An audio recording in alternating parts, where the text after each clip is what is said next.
All right, so take a look and think about the inflammatory pattern that predominates in this pathology. All right, so if you were thinking lobular paniculitis, you were correct. And how do you tell the difference between lobular and septal paniculitis? Well, in reality, sometimes you can have overlap, but in classic textbook examples, you'll want to see either the inflammation in between single adipocytes, that's your lobular pattern, because it's within the lobules, as opposed to a septal pattern where it's mostly within the thickened septae and you have wide, clean lobules in between that inflammation. So this is a lobular paniculitis. On the left, you see the low power image. On the right, you see some maybe cholesterol clefting here within adipocytes. So without a clinical scenario, it may be somewhat difficult. You may be entertaining some type of traumatic paniculitis. You may be entertaining some type of subcutaneous fat necrosis of the newborn. You might be entertaining post-steroid paniculitis. So if this were in a young kid, this would be pretty diagnostic for subcutaneous fat necrosis of the newborn. So what you're going to want to look for in this entity are numerous giant cells. You'll see pink thin crystals in lipocytes and giant cells. They can be pink to white in terms of how they're reflecting color. It's a lobular paniculitis with those needle-shaped clefts. Patchy granulomas infiltrate of macrophages, lymphocytes, and multinucleated giant cells, and occasionally eosinophils and neutrophils. You'll find scattered calcium deposits. It looks pretty identical to post-steroid paniculitis, so without a clinical information, it would be difficult to make the diagnosis, but with a multiple choice, you should be able to rule out other distractors. If they give you the subcutaneous fat necrosis of the newborn, it looks like this, that's your answer. Now, if you see a lot of inflammation within this picture, you're going to be thinking about the subcutaneous fat necrosis of the newborn. We also will point to the fact that if you see a lot of cells in the dermis compared to what you would see in adult tissue, that could tip you off that you're in a newborn skin. If they didn't give you the clinical information and you had to separate out post-steroid paniculitis versus subcutaneous fat necrosis of the newborn, if you see a very cellular dermis, then it'll help you kind of figure out that you're in newborn skin.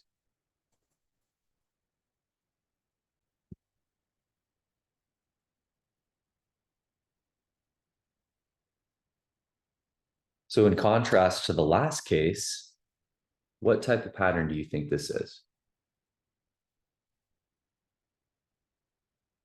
So if you're thinking it looks lobular again, you're correct. However, what's different with this case as opposed to the last case? So if you were thinking that it looks like there's less inflammation, it's still lobular, but there's not quite as much inflammation, you're correct. And you can see that the overlying dermis has quite a few number of fibroblasts here. And so this would be another cellular dermis of a young patient, a neonate. So paniculitis in a neonate that may not be as inflammatory as subcutaneous fat necrosis of the newborn. Clinically, very indurated plaques. These patients have a worse prognosis. This is sclerema neonatorum. So in contrast to subcutaneous fat necrosis, where you have much more inflammation, sclerema neonatorum is a lobular paniculitis. You can still see needle-shaped clefts and a sparse infiltrate. So try to remember more inflammation typically signals a more benign process when you're comparing the two. Some people have explained this as if you don't see as much inflammation, that means that the baby's sicker, they're not able to really mount as robust of an immune response, if that helps you remember.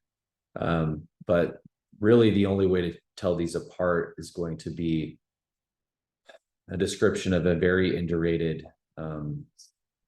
plaque presentation on a neonate and seeing a biopsy with pretty sparse inflammation here. So this is another example of a lobular paniculitis, sclerema neonatorum.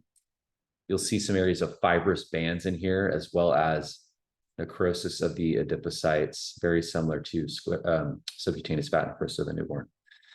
Usually do not see as many calcium deposits within this entity, so that may be helpful as well. I don't think they're going to make you choose between the two very frequently on the exams, but if you had to choose, you're going to have to rely on the intensity of the inflammation more than anything. All right, so what's the inflammatory pattern here? So at low power, I hope that you really appreciate these clean, relatively uninvolved fat lobules. And you can see within the septa, there are inflammation composed of lymphocytes, histiocytes, giant cells, maybe occasional neutrophils here and there. You can see that there's some spillover into the lobules at the periphery, but for the most part, it's septal here. So this is a classic erythema nodosum.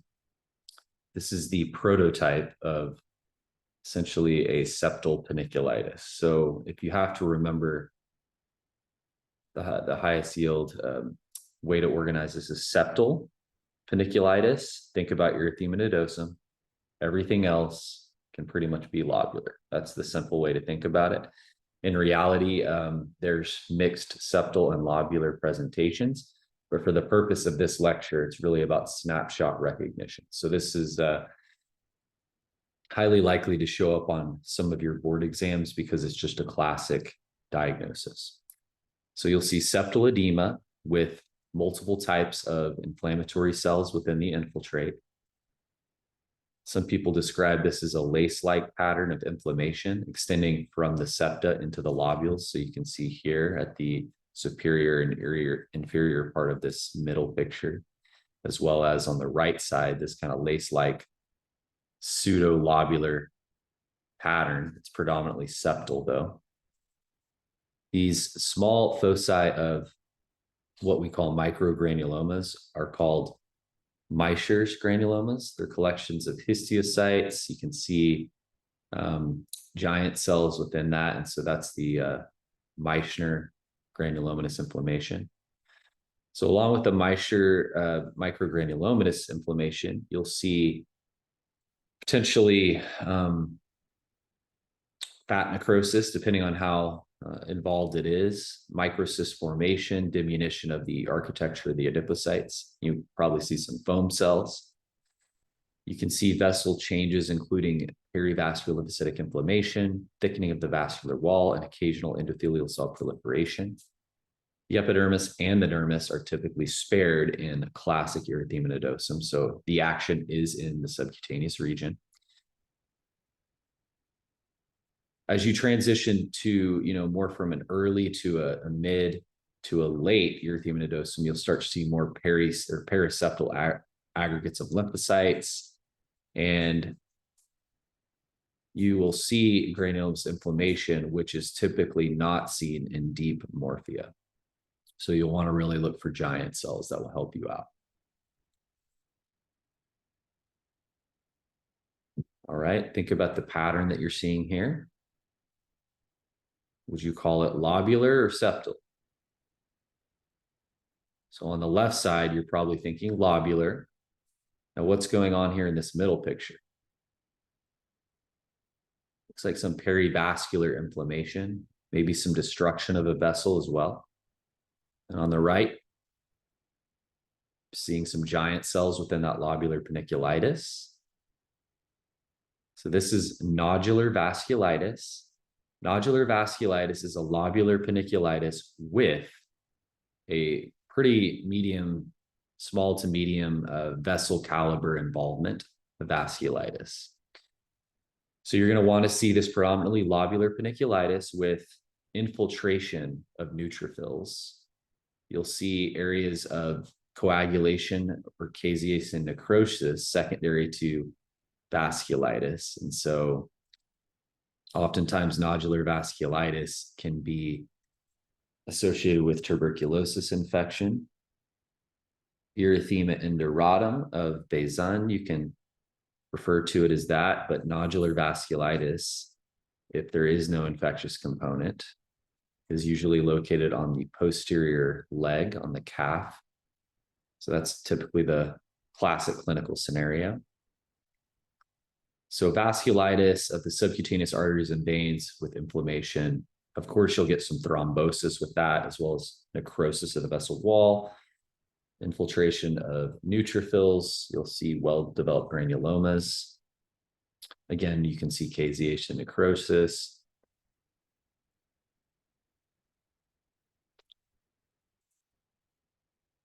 And so if you do not see vasculitis, which you can see in real life that you may have situations where you have only a lobular paniculitis without vasculitis. You might have just missed the vessel in real life. So, but on an exam, they should not give you nodular vasculitis without the vasculitis. So for test taking purposes and for studying high yield, I do not think they would give you a lobular paniculitis and expect you to make the diagnosis of nodular vasculitis without vasculitis. So look for both. Now, if you have this type of vascular inflammation without a significant paniculitis component, you might be thinking of something like polyarteritis nodosa. But if you've got significant lobular paniculitis and vasculitis, think about nodular vasculitis. And if they give you the clinical of these nodules on the posterior leg, then you know your answer. Moving on. So what do you think about this? Left side, low power, what type of process do you think is happening? So it looks like it could be some type of paniculitis. You have a very rich kind of lymphoid infiltrate over here, but it looks a little bit more purple than what you'd expect, right? And here it almost looks like interadipocyte hemorrhage almost. So on higher power, if you start to see this kind of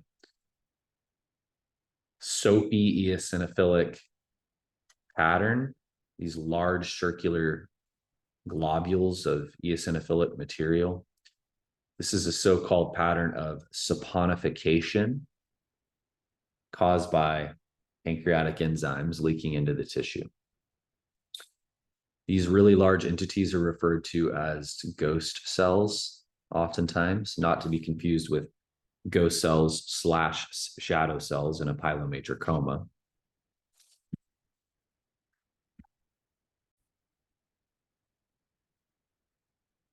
So seeing this eosinophilic saponification-like pattern, you're going to have to think about pancreatic paniculitis. Now, I want to give credit to Dr. Elston for reminding us at his American Academy of Dermatology and American Society for Dermatopathology lectures. He often will refer to this pattern, and it looks like pancreatic paniculitis. However, when you go in higher power, you start seeing elements that look like maybe mucormycosis or rhizopus elements.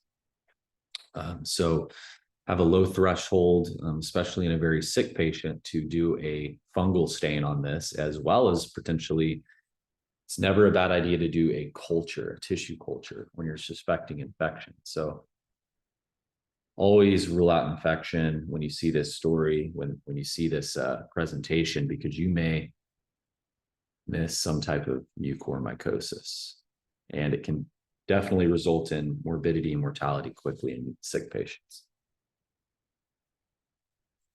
So for pancreatic paniculitis, or pancreatic fat necrosis, as it's also referred to, you'll see necrosis of adipocytes within lobules and saponification with calcium deposition. You can see neutrophils around the zone of fat necrosis, variable number of foam cells, as with any paniculitis, superficial and deep perivascular inflammation. You can see the fat necrosis with the ghost cells. They look pink with a blue rim of calcification, depending on which area you see. So this, you can kind of see over here to the right side of this one ghost cell, this kind of blue rim here. And that's signifying increased calcification. You can see some neutrophils within that as well. So pancreatic paniculitis, it's an instant recognition diagnosis. You have to know it for boards. And if you're a dermatopathologist, you definitely have to know it, because this is actually quite common, more common than people would think. All right, so what type of inflammation is going on here? Look at the left side. You can see a lymphoid aggregate, and it looks to have a lobular paniculitis pattern. On the right, you can see some areas that look like hyalinized necrosis in between the adipocytes, maybe some areas of window pane, like an icicle on a window pane extension within the adipocyte. You can see so-called lipomembranous change that is frequently seen in lipodermatosclerosis, but also in this entity. So we have lupus profundus or lupus paniculitis. So in lupus paniculitis, we'll often look for increased mucin within the surrounding area in the dermis. I'll look for lymphoid follicles and areas of hyalinized fat necrosis, as well as the clinical scenario of nodules on the extremities. And think about lupus profundus. So lupus profundus, you'll want to see the features I just pointed out, as well as occasional plasma cells. You can see some septal fibrosis, hyalinization of the vessels as well in chronic cases, mucin deposition in the septae, and 50% have epidermal involvement. So keep in mind that with lupus profundus, you can see some interface-like change above the paniculitis as well, but you may not see anything except for the subcutaneous involvement. I've had some cases in real life where there's been some debate. Are we looking at a lupus paniculitis or are we looking at a lipodermatosclerosis? You're really going to have to go back to clinical correlation on that. But when I have a young patient with a positive ANA with increased mucin in the dermis, areas of lymphoid follicles, and hyalinization and fat necrosis with some areas of lipomembranous change, it's really hard for me to say I can rule out lupus paniculitis. All right, what do we have going on here? So it looks to be vasculocentric, whatever's happening, right? So you can see that this person got lucky with the biopsy. They got this really nice vessel down here, and it looks like neutrophilic inflammation and destruction around the vessel. The caliber of the vessel looks to be about medium size. So here we have polyarteritis nodosa. This is a snapshot diagnosis as well. You're going to have to know it for boards. You could easily get a digital slide here, start out at low power. You see it's vessel centric. You go in on higher power, you see what looks to be neutrophils encircling and infiltrating that vessel. So you'll want to look for neutrophils within the wall of the vessel in classic cases. You may not see necrosis. It just kind of depends on at what time point it was biopsied. Nuclear dust resembling leukocytic classic vasculitis as well, with those little fragments of polymorphonuclear nuclei dust invading the small and medium-sized arteries at the dermal subacute junction. So if you're thinking polyarteritis nodosa, you got to get a pretty deep biopsy. Make sure that some people will do a wedge biopsy to just kind of increase the chance that they're going to get those vessels here. So if you can imagine making sure that you're wedging it so you're getting a good amount of deep dermis as well. You don't want to just rely on a 4 millimeter punch and then hope that you got a good vessel there. If you say rule out medium vessel vasculitis, and the pathologist doesn't have a vessel of medium-sized caliber, then you can't rule it out, but you can't rule it in either. So it's pretty important to try to get a medium-sized vessel. Now, what will you see in a DIF? You can see some IgM and C3 in the blood vessels. Nodular vasculitis can be differentiated from polyarteritis nodosa by the presence of extensive lobular granulomatous paniculitis and more widespread vasculitis. So you can see, as opposed to the nodular vasculitis example I gave you, there's not a lot of lobular paniculitis here. So it's pretty clean medium-sized vasculitis. Now, you can have a little bit of lobular paniculitis. It can make it pretty confusing. But polyarteritis nodosa's clinical picture is much different than nodular vasculitis. So you need some clinical input as well. But for test taking purposes, if you just see this clean medium-sized vessel vasculitis, it's not nodular vasculitis because you don't have the demonstration of diffuse paniculitis, lobular paniculitis to help you call it nodular vasculitis in a test taking situation. All right, so that's another classic one to memorize. Moving on. So what's going on here? Look on the left. What type of inflammatory pattern do we have? And look on the right. Put these two together in your mind and think of what could be occurring. There's probably some type of lobular paniculitis here. You see some hyalinization and some necrosis of adipocytes in between other single adipocytes. But you also see a significant amount of inflammation up here at the lower dermal upper sub-Q border. So think about an inflammatory process that starts there. And then look at this so-called sclerosis or hyalinization texture to the collagen or to the areas in the septum. What do you think about that? So this is a deep morphia or morphia profunda. You'll see thickening and hyalinization of the septa of the subcutis with clusters of plasma cells, fibrous thickening and hyalinization of the deep dermal collagen. You'll want to look for a perivascular lymphocytic inflammation in the deep dermis as well. So most often these will have a boxy shape at low power. Clinically, some type of widespread induration happening. And this is more hyalinization and sclerosis texture that you're typically going to see in other types of paniculitis. And it's got a really clean lymphoid inflammatory population. You'll also look for loss of hylosebaceous units, loss of perieccrine fat, things that you would typically want to see in morphia. So this is morphia profunda. All right, well, we will pick up on this slide in our next lecture.